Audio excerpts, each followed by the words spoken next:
चीन की महान दीवार के बारे में तो आप सभी लोगों ने सुना होगा, पर इस दीवार के बारे में आप लोगों ने जो सुना वो कितना सही और कितना गलत है वो आपको इस वीडियो से पता चल जाएगा। तो आइए वीडियो शुरू करते हैं।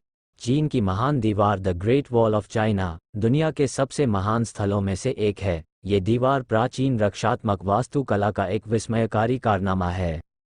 ऊबड़ खाबड़ इलाके और खड़ी पहाड़ियों पर इसका घुमावदार रास्ता कुछ बेहतरीन नज़ारे पेश करता है।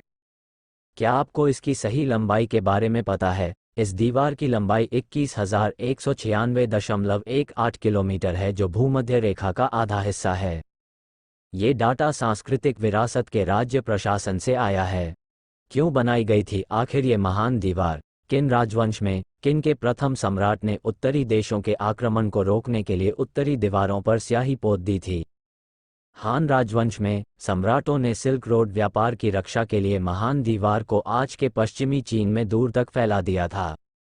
वसंत और शरद काल 770 से 476 बीसी और युद्धर्त राज्यकाल 475 से 221 बीसी के दौरान, जब वर्तमान चीन के पूर्वी और मध्य क्षेत्र में कई छोटे राज्य या रियासतें थीं, तब राजकुमारों ने अपने राज्यों की रक्षा के लिए राज्य की सीमाओं पर स्वतंत्र दीवारें बनाने का आदेश दिया।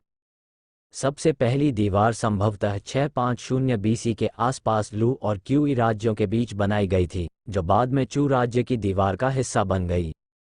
किन शिहुआंग ने 247 से 221 बीसी में अन्य राज्यों पर विजय प्राप्त की और उन्हें एकीकृत किया। सम्राट किन शिहुआंग ने आदेश दिया कि राज्य की सीमाओं पर दीवारों के उत्तरी भाग, विशेष रूप से चीन के उत्तरी भाग में किन, झाओ और यान राज्यों द्वारा निर्मित दीवारों को एक साथ जोड़ा जाए, ताकि उत्तर से मंगोल उत्पीड़न के खिलाफ रक्षा की एक एकीकृत रेखा बनाई जा सके, जो पहली सच्ची महान दीवार थी। एकीकृत चीन में अन्य राज्य सीमा दीवारें अप्रचलित हो गईं और बाद में उन्हें मिटा दिया गया या नष्ट कर दिया गया।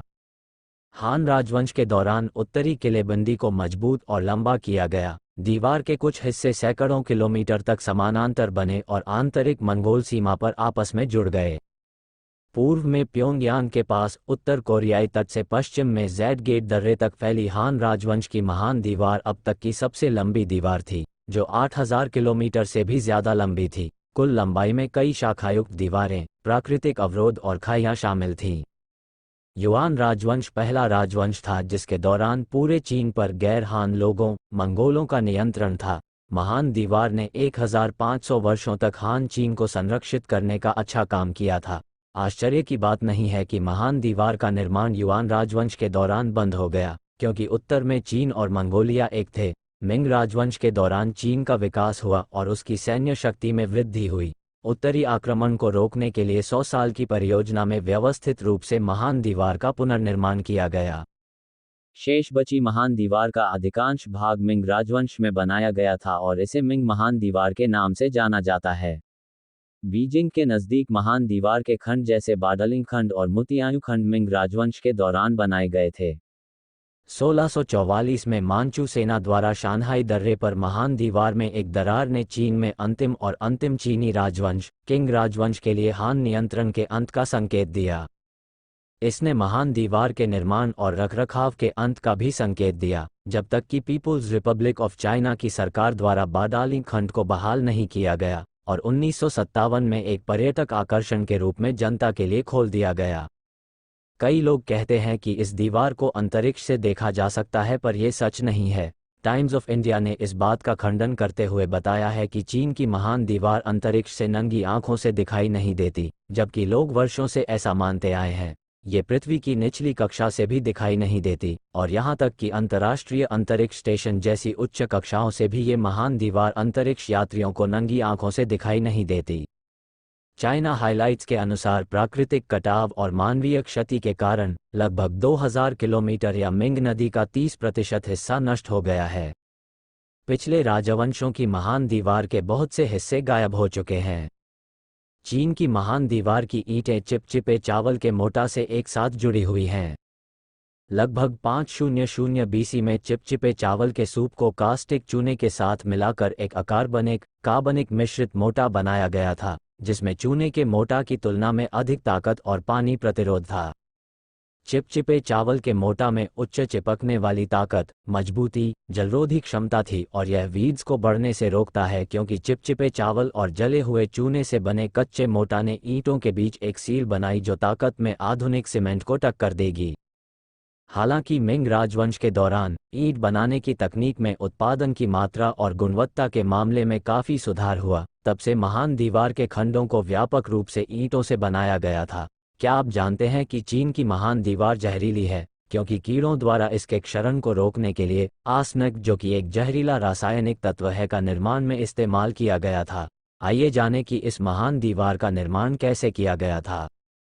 मिंग के दौरान हालांकि दीवार के कई क्षेत्रों में ईंटों का भारी उपयोग किया गया था, जैसे कि टाइल, चूना और पत्थर जैसी सामग्री।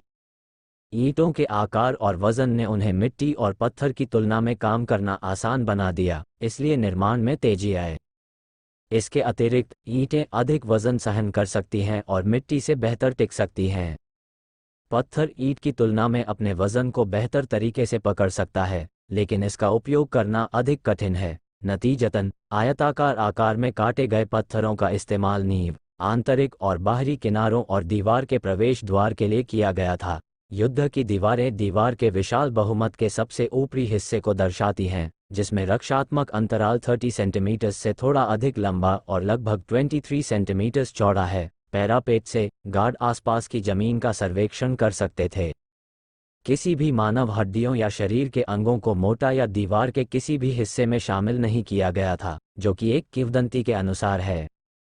महान दीवार की लंबाई के साथ सेना की इकाइयों के बीच संचार, जिसमें सुदृढ़ीकरण को बुलाने और दुश्मन की हरकतों के बारे में चौकियों को चेतावनी देने की क्षमता शामिल थी, का बहुत महत्व था। सिग्नल टावरों को उनकी दृश्यता के लिए पहाड़ी की चोटी या दीवार के साथ अन्य ऊंचे बिंदुओं पर बनाया गया था। लकड़ी के फाटकों का इस्तेमाल अंदर जाने वालों के खिलाफ जाल के रूप में किया जा सकता था। दीवार की भीतरी सतह के पास बैरक, अस्तबल और शस्त्रागार बनाए गए थे।